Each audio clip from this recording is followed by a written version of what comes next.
This episode is brought to you by Marvel Studios Echo. All episodes streaming January 9th, only on Hulu and Disney+. Rated TV MALV. Viewer discretion advised. Maya Lopez has betrayed her mentor, the notorious Kingpin. Now on the run, she returns to her hometown to prepare for the biggest fight of her life. Don't miss Marvel Studios' hardest-hitting series yet. An epic 5-episode event. Marvel Studios Echo. All episodes streaming January 9th, only on Hulu and Disney+.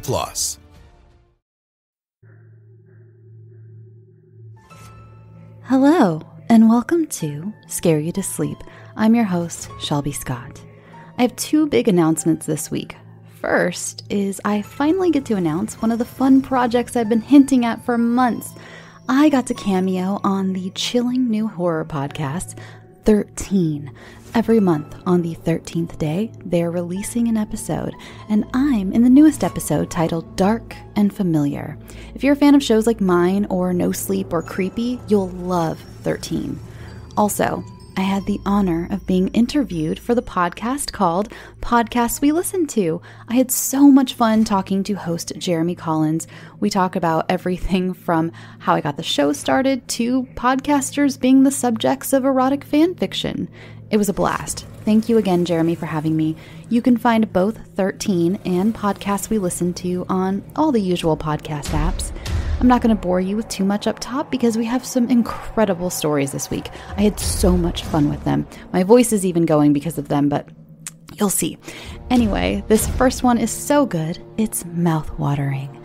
This is Obsession in Yellow by Jessie Blanchard. Mustard. Dijon mustard. Spicy brown mustard. Stone ground mustard. Hot mustard. Spicy Cajun mustard. Honey mustard. I ran my eyes over the beautiful rainbow of yellows, browns, and blacks against the sparkling white backdrop of the fridge door. From top to bottom, every shelf showcasing the variety of the most diverse of condiments. It's just mustard. Robert's voice bellowed in my head as my eyes fell on the hideous bottle of yellow American mustard, shoved in with the rest.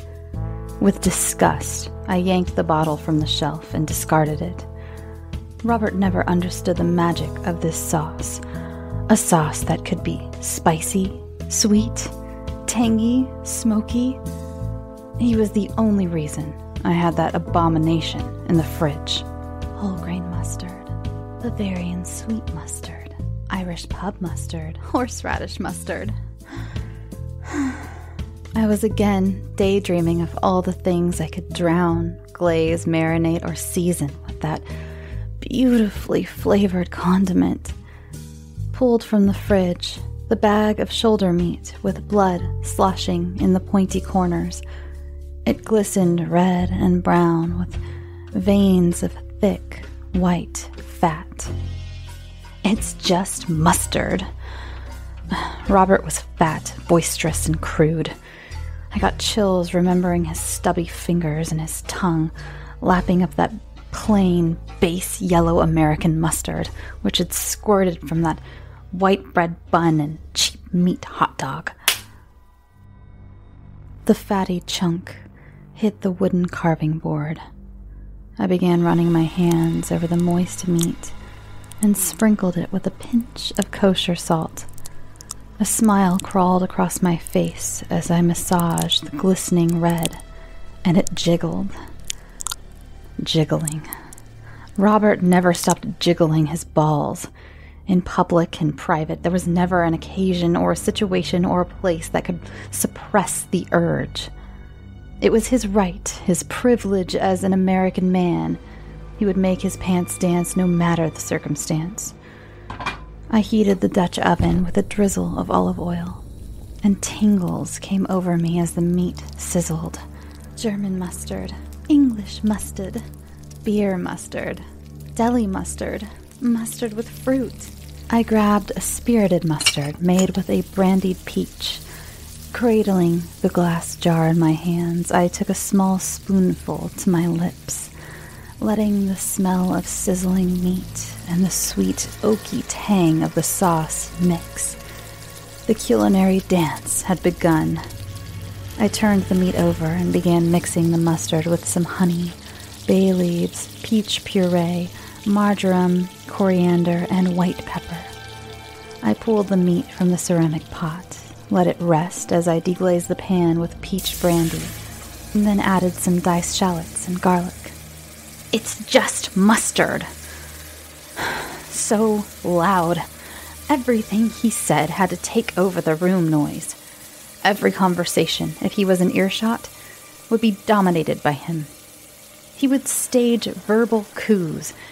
He didn't have conversations. He gave assaulting speeches, and his was the only opinion that needed to be heard. See, what they're doing wrong is... I placed the meat back in the Dutch oven with the fragrant mix of shallots and garlic, and then spread the mustard sauce over the top and placed the lid on to let the meat braise. Turning the heat to low, I left the pot to cook. How had I ignored those traits, or confused them with being suave, confident, and attractive? As my taste for him began to sour, I noticed what had always been there. The folds on the back of his neck that cascaded with sporadic black, thick hair, his arched, slumped silverback shoulders, the way spit bubbles gathered and turned to white foam as he ranted, the smell he left in a room after a session with weed, internet porn, cheap lube, Cheetos, and a fleshlight. A similar smell lingered in my room. After the summer night, I returned home early from work to that all too cliché scene. Those balls just bouncing off her, bouncing and bouncing, hairy and jiggling. Such an unflattering angle, I thought. Had his ass always had so many unsightly pimples? A soft nuzzle, followed by a soft whine, broke me from the memory. Looking down to see those sweet eyes of my half-terrier, half-corgi Frankie. He had definitely been woken from a lazy afternoon nap by the smell of sizzling meat. I reached down to pat his head. "Hey boy, you want a treat?" I asked, knowingly. His tail began to wag the rest of his body. Setting a cast iron on the stove and turning up the flames, I pulled another bag from the fridge. Opening the bag, my fingers ran across the taut sinew of the meat. Best I give him something to chew on for a while. It slid almost from my grip as I wrapped my fingers around it to place it on the cast iron. With the sizzle, Frankie's whole bottom began to move about, almost out of his control, his feet tapping on the linoleum floor. Searing the round meat, the blood trapped in the veins, bubbled and popped. It didn't take long to cook. It was only a few inches in diameter and length. After letting the meat cool, I knelt down to Frankie's level. Resting a paw on my thigh, I presented him with the chewy meat and stroked his ears as he bit down. There was a wet snap, and then off Frankie went to enjoy it on the living room floor in a pool of late afternoon sunlight. You deserve something special. And you know, so did I. I stood confidently, peeking into the Dutch oven at the crisp, browned, bubbling, caramelized, fragrant meat. I thought, this was the best thing Rob could have ever done for me. My salivary glands began their response. It's just sex. Robert tried to explain away his transgression. Stupidity. That was the worst feeling, followed by betrayal and just the feeling of being physically sick. A veil had been lifted, and clarity shone like a fluorescent light and hit me like a spoonful of ipecac. I vomited. I cried. Vomited again. Then I became calm. I showered because the smell of vomit and the thought of him climbing on me time after time made my skin crawl. It was final. I knew I needed to have him out of my life. Spirited mustard with whiskey. Beer mustard. Sweet and spicy mustard. I grabbed a small mason jar of homemade mustard. This was special. I had grown the plant, harvested the seeds, soaked them in my favorite local apple cider, and pureed into a sauce I sweetened with honey. I added this to some roasted potatoes with a dash of vinegar as the meat rested on the cutting board. As the meat rested, the juices began to pool around it, little flecks of fat glistening under the kitchen light. What other good would or could he have done? He contributed nothing to those around him. I hadn't even heard any concern from his fair weather friends in the last month. Eventually, the unemployment checks will stop. The knife flew through that first cut, and my finger snagged a small bite, sliding it past my lips. The taste and texture combination is always a bit of a surprise. Human meat has the texture of beef, but the flavor palette of pork. The first few tries, I had gotten the flavoring all wrong, and there's a taste to the fat that is not found in other meat, unless you were to feed an animal Taco Bell, snack chips, and soda for months, I assume. As I sat at my solitary dinner, I began to plan the menu for next week's dinner party. Sausages might be a great dish. The weather would be perfect for a cookout, and I could try my hand at smoking. I would definitely want to brine the meat to help take the odd taste out. It would even be an occasion for me to make a few different mustards from my seeds as to complement the different types of sausages. I smiled, thinking of the endeavor. It's just mustard. The drone, his smell, and his presence began to quiet with every bite.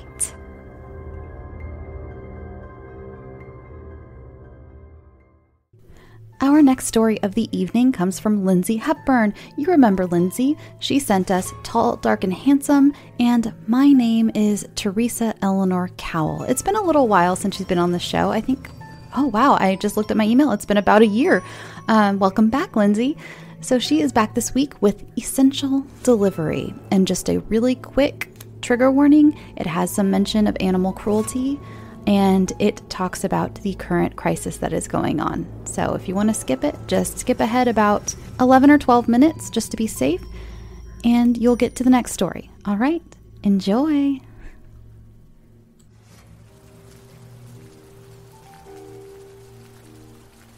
She looks around the room, the sage and lemon-scented candles lit, casting a warm, dancing light on the dark walls.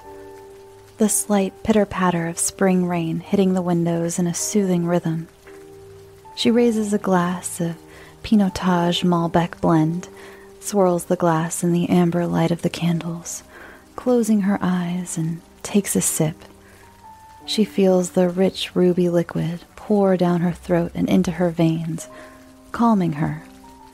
The house is so quiet, so peaceful. She smiles. It's been a hard couple of weeks. Since the pandemic, she has been at home alone, watching the news and scared for the future. She's done the 10 push-up challenge, made sourdough bread, cleaned the house, and done it all over again. She's ordered everything and anything online these days, mostly out of boredom, and she smiles at the stockpile of toilet paper she was able to secure before shit really hit the fan. She knows that some people are without some things, but honestly, you snooze, you lose. Finally, she is starting to settle into the new normal, whatever the hell that means. Truth be told, she's happy to have a bit of a break. This forced social distancing is welcome to her right now. This year did not start off on a high. She lost her best friend, the person who she would normally be bitching to right now, after a very short but powerful fight to ovarian cancer. The funeral was meant to be March 17th, a nod to her Irish roots, but it was, like so many other things, canceled due to the pandemic. It was especially hard on her as she didn't really have anyone else to talk to.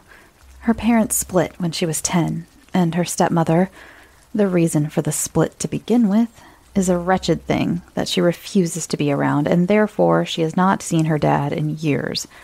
Her mom, bless her hippie soul, moved to some sort of hippy-dippy commune in, like, New Mexico or Arizona or some shit. She was likely sitting cross-legged in some mud hut, reeking of patchouli and letting her ratty gray locks form a nest for one of her sacred animal friends to roost. To her mom, she was all but forgotten, a relic from another life. In regards to the relationship department, Plenty of Match.com was full of hard-ons swiping in whatever direction to get as many ladies on their line as possible, but then incapable of holding down a conversation that consisted of more than sup 3 times a day. No thank you. So, for now, and for the foreseeable self-isolation future, it was just her and her trusty feline, Chucky. Yes, Chucky. Like that Chucky, the adorable but slightly bloodthirsty doll. Her Chucky was an orange tabby with a pretty big chunk missing from his right ear, but the same bloodlust, albeit for small rodents that lived in her cellar. Come to think of it, she had not seen him in a little bit. He was either stalking his dinner downstairs or sleeping in a pile of clean laundry that would likely never find their way to the drawers this month. She took another sip of wine and saw that she was pretty close to being done with the bottle. Wow, she would have to take a bit of a pause on this nightly indulgence, or risk end up like her drunken, wicked stepmom. But not until this was all over. And at least for now, the good news is that with the quick click of a button, she could get more wine delivered by the morning. She closed her eyes again and took in a deep breath. Life was going to turn out okay. This was just like rebooting a really big global computer, right? She let out a big sigh and listened again to the rain tapping on the window. There's a quick rat-tat-tat on the window that breaks the silence. She jumps slightly and spills some of the wine on her sweatshirt. Shit, she hisses, and uses her free hand to wipe off the red beads on her chest. Shit! This was her best friend's sweatshirt that she was given right before she passed. She ran to the laundry room to take it off and put it to soak. It was getting close to bed, so instead of putting on another shirt, she grabs the ridiculously raunchy black silk robe with the red lace trim from the back of the bedroom door and wraps it around herself. She catches sight of herself in the mirror. Hair could use a wash. Red wine stains make her smile look a bit like the Joker, and the silk robe makes her look as if her profession is not in publishing. She smiles at her reflection and mutters, or more accurately, slurs, "Frankly, my dear, I don't give a damn." Now that her heartbeat is back to normal, she heads towards the front door, where she is sure that the knocking was just the announcement of a delivery of some kind by a hazmat-wearing delivery person. She opens the door a crack and looks left to her makeshift delivery bin and sees that it is empty. Weird. Seriously, people, now is not the time to be asking if I need a subscription to the Jello of the Month Club. Ignorant dickwads. She settles back into the chair and tops up her glass, not quite creating a meniscus at the top of the glass, but pretty damn close. She flicks on the television and starts to look for all those binge-worthy shows people are talking about, Blind King or Love is for Tigers or whatever the hell those shows are.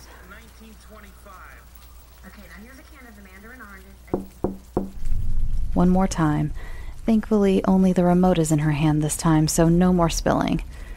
She is still startled, but with a bit of red wine encouragement and a fast pulse, yells, "Go the fuck away, you piece of human shit!" into the room. She then slams down the remote on the coffee table and stomps to the door, black silk trailing behind her dramatically.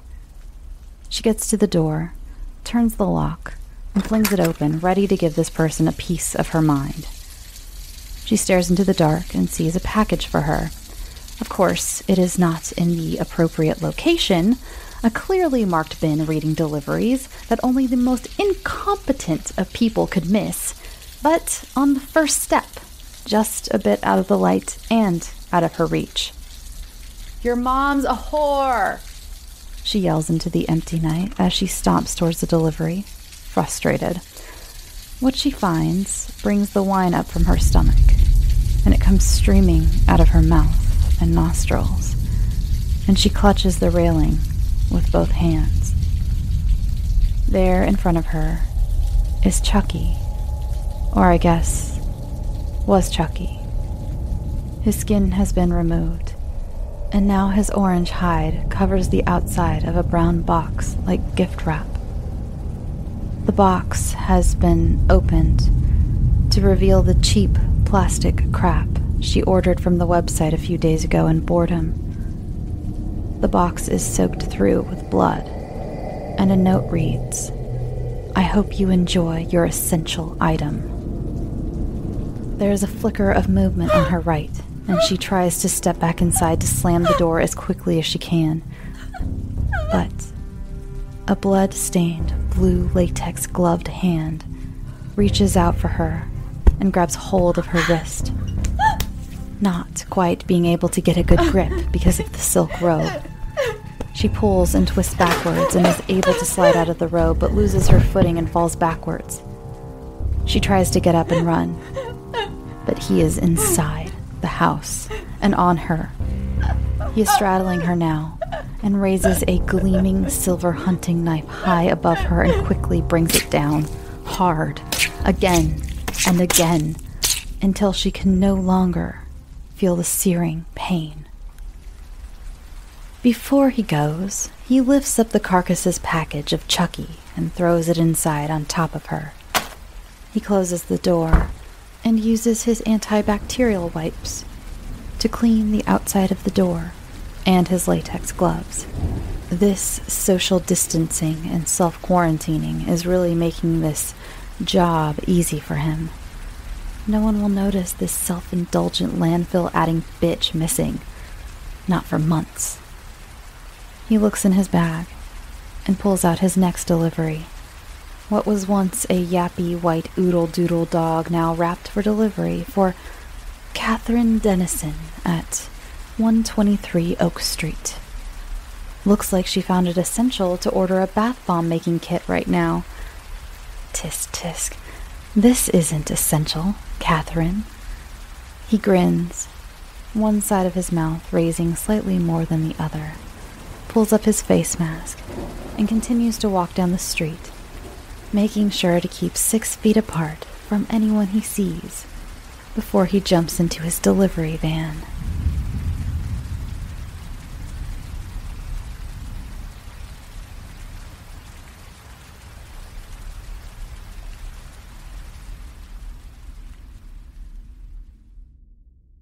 As many Scary to Sleep fans know, I've been going through a lot of changes in my life, and one thing I've been doing is getting my finances much more organized, and that includes paring down some of the subscriptions I pay for. It feels like everything is a subscription these days, be it for the gym or streaming services or music, the list goes on, and something that has helped me tremendously is Rocket Money. They not only helped me cancel subscriptions that were a pain to try to do myself.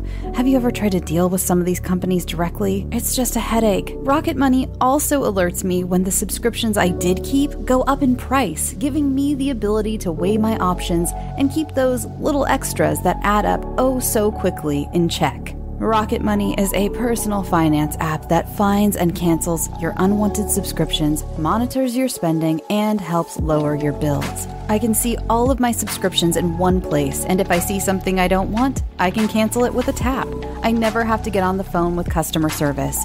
Rocket Money has over 5 million users and has helped save its members an average of $720 a year with over 500 million in canceled subscriptions. Stop wasting money on things you don't use. Cancel your unwanted subscriptions by going to rocketmoney.com/scareyoutosleep. That's rocketmoney.com/scareyoutosleep.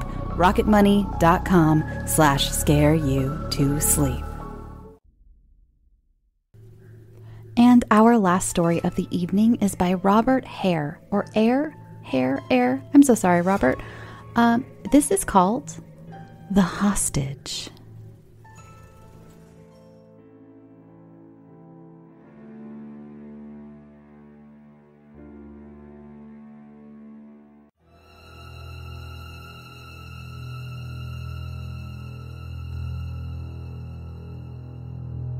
I'm going to try to recall as much detail as I can regarding the recent events that happened to me, if only to try to make sense of it myself.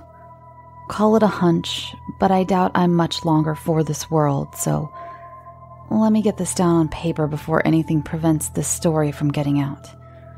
My name is Tom Uchinek. I'm from America, and I recently experienced something that is completely beyond my explanation. Please, I beg of you, at least hear this out until the end so that at least somebody may believe me. Here it goes. It started about 7 months ago when I got a call from my client. He's a very rich and powerful man, so it would be in my best interest not to mention his name. He had a job for me, a job for both me and Seth, and a third person as of yet to be mentioned. That means it's pretty damn serious. You see, Seth and I aren't your usual businessmen. We're in the business of taking care of people. Not in the way you think, either. If you have a problem with someone and you need them to shut up quick for whatever reason, you call me or Seth.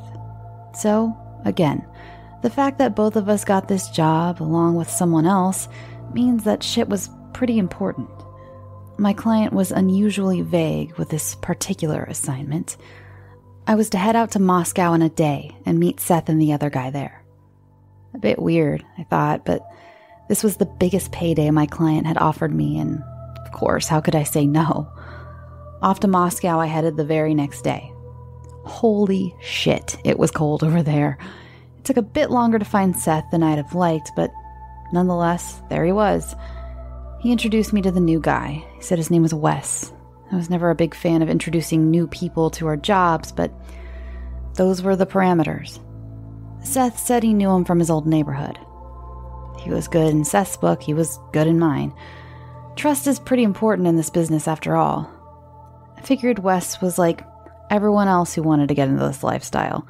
He fucked up one too many times and needed to pay off a bunch of debt, and damn quick too. After the formalities, we huddled together at some bar right outside of the airport and got down to business. Seth had been informed who the target was, some old man who lived up in the furthest reaches of Siberia. The town was called Oymyakon. After I had looked it up on a map, I noticed that this was about 70 or so miles from where my mother had grown up. Strange, sure, but I didn't think anything of it at the time. This place is at least a 5-day drive from here, I mentioned to the other two. Seth slammed what was left of his beer and basically said it was time to head out. Along the drive, I remember one particular night when we were driving in the pitch black of night. I had the wheel. Wes was asleep in the back of the rental car, and I asked Seth about something he wasn't too keen on talking about. "How's Becca doing?" I said in a low and almost passive voice. "She's fine," he responded. "You know, if there's anything I can do..." I said she's fine. He clearly didn't want to speak any more of it. I mean, could you blame the guy? That was his daughter, and if he wasn't on some job for our mutual client, he may have been there to save her. After what felt like an eternity, we finally got to the village. Seth had mentioned that we had to look for a man who lived in the most secluded shack in the whole area. I didn't think this was much to go on, but again, he doesn't play well. Whatever he wants, he gets. My Russian was rusty at best, but I managed to find someone who was able to point us in the right direction. One thing you have to understand about people who live in seclusion like this is that they immediately distrust strangers like us. That being said, the man seemed all too happy to tell us how to get to the place we asked about. This also struck me as strange, as my mother had told me on her deathbed when I was young never to trust anyone who was too forthcoming with information. I brushed this aside as well. After all, we had a job to do, and a damn good payday to cash in on. We were told the shack was about a mile's hike into the woods and that no one particularly wishes to ever go there. We decided to come up with a plan at the local watering hole to see what else we could find out about this old man. Anyone else we spoke to either pretended they knew nothing about what we were talking about or flat out spit in our faces. As we were sitting and formulating, my phone vibrated. Don't kill him. Tie him to something first and send me a photo. Then await further instructions. This kind of text was typical of our client. He liked to play things close to the chest and reveal information in piecemeal formation. I showed the text to Seth and Wes. They nodded, and we set forth with our plans. After hiking through the woods to what was the only house in the area, we went over the plan. It was well past midnight, so he was probably asleep. Wes would find an entry point via a window nearest to the bedroom, and Seth and I would guard both the front and back door. As we approached the shack, we saw that there was a light flickering in the windows. A fire, no doubt. I had crept up to a window to have a look inside. There was the old man, sitting and staring into his fire pit. He seemed tall and lanky. He was dressed in a black suit, with a bowler cap on, and had a thick mustache, along with unshaven gray hair that spread out across his face. We regrouped and went over the plan once more. Wes was able to find an opened window in the kitchen and slipped in unnoticed. I took the front, and Seth took the back. After Wes called out to us, we both kicked in the doors and met up with Wes by the fireplace. His gun was pointed at the old man, as were all of ours. I pulled out a stash of rope I had procured earlier and tied him to his chair. As I stepped in front of him, I saw his face for the first time. His eyes were sunken into his head, a piercing blue, and his skin was white as chalk. "Gentlemen," he said in a voice that sounded like he was breathing inward. "I didn't think you would come so soon." We had dismissed what he said as nonsense and began setting him up for the photo our client had asked for. He was completely submissive as we moved him closer to the fireplace and told him of our client's wishes. He laughed. Now, I had been on some ugly jobs before and dealt with people who would make you piss your pants in fear. This man's laugh was so unnerving that I felt chills run down my spine. It was like I could feel the devil himself run his icy cold fingers down my spine. But he just kept laughing. I brushed to the side, as I did everything else, and pointed my phone at him. I got the picture. I sent it. My phone then vibrated. "What the fuck is this?" the client asked. I looked at the photo. There was just a black and hideous blur where the old man was.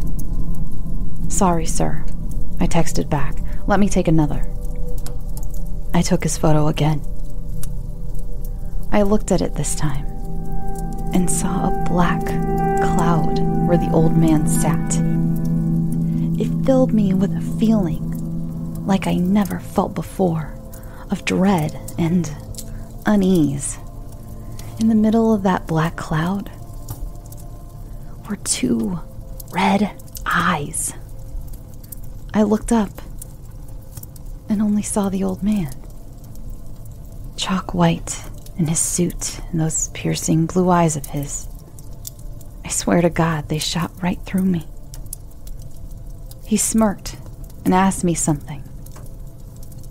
"Been able to copy your mother's borscht recipe yet?" I nearly dropped my phone. How the fuck could he have known? How the fuck did he know any of this? Oh God, and his voice, it was so gritty and dark. Wes came up to me and told me that he would take the photo and send it to the client. He had the same luck as I did. Just then, my phone vibrated again. No photo, no pay. God damn it. This is by far the most bizarre thing our client had asked, and we decided that it just wasn't worth it anymore. Fuck you, I replied. As we decided to cut our losses, we looked out the window. The snow must have come so suddenly as for us not to notice it. We were barricaded in that house with that old man. He gave another one of his worldly laughs, and I swear it was like hearing hell's chorus shrieking into my ears. We're going to have to wait out the storm, Seth said with an uneasy voice. We decided we would take shifts watching the old man. Seth would take first shift with Wes watching over him, and I could get a few hours of sleep. As I entered what I thought was a bedroom, I looked onto the walls. Jesus Christ, this man had jars of some kind of metallic substance, the most vile and evil shade I'd ever seen. As I looked at each one, they started to resonate in such peculiar ways that I didn't know what to make of them. I swear I heard my mother's voice in one of the jars and immediately collapsed to the floor. It was her voice for sure, but speaking in a way I had never heard before. She sounded evil, like a scratchy and gritty version of herself, and it asked me so many questions. Why did you leave me? Why did you abandon your family? How could you turn your back on us? It was so overwhelming. I felt my head start to cave in on itself. My palms wet, my body shaking. Who was this old man? How did he manage to obtain these jars? And why the fuck are they all sounding like my dead mother? Just as I moved my hands from my ears, I heard a scream. Not in my mother's altered demonic voice, but in Seth's voice. It was blood-curdling, like he was scared in ways that only people could imagine. I raced outside and saw the old man. He had somehow gotten loose from his ties to the chair. Seth lay on the floor with his head turned in a 180-degree spin, his eyes bulging in terror. Wes was sitting in the corner. His screams were so loud, I'd swear he would rupture his vocal cords. The old man sat on top of Seth. His eyes had grown black. His skin seemed almost translucent to show dark red veins pulsing through his body. His hair had grown long and white, like ivy in a snowstorm, and he took a piece of rope he was firmly tied up with and savagely whipped himself with it. He screamed. He looked up to the stars themselves and screamed in a way that defied the laws of nature. It was guttural. It was demonic. It was pure hell. Seth's body lay flat under the old man as he continued this bizarre ritual. Then his eyes met with Wes's. In a flash, he had him in his grasp. His full height and strength now shone for all to see. He lifted Wes at least 3 feet in the air and stared at him. Wes's screams stopped, almost as if he was hypnotized. Then the old man twisted his neck with a sickening crack. He looked over the body and began to convulse. His head twisted and shook like a demon's, and his arms and hands began reaching for the rope he had before. I burst through the window back in the bedroom. I honestly can't remember how far I ran or what direction I ran in. I just knew I needed to get away. As I ran, I could hear my heart pounding in my chest, second only to the screams from that shack my client had told us to visit. Those screams that seemed to be from 1,000 people all at once, but came from one source, like hell itself was howling away at the moon. I hope you take this story seriously. I can't describe it in any other way. Please, just never go to the remote land of Oymyakon. Evil lives there. I've seen it firsthand.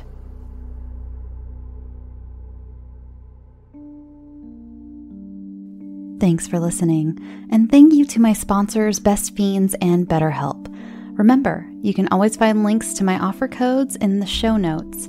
Now for Patreon shoutouts, a huge, warm, and cozy thank you to Jess, Melody Hoshek, Jody Peterson, and Delilah Wellman. Thank you so much, everyone. I'm sending you all hugs and light and happiness and gratitude.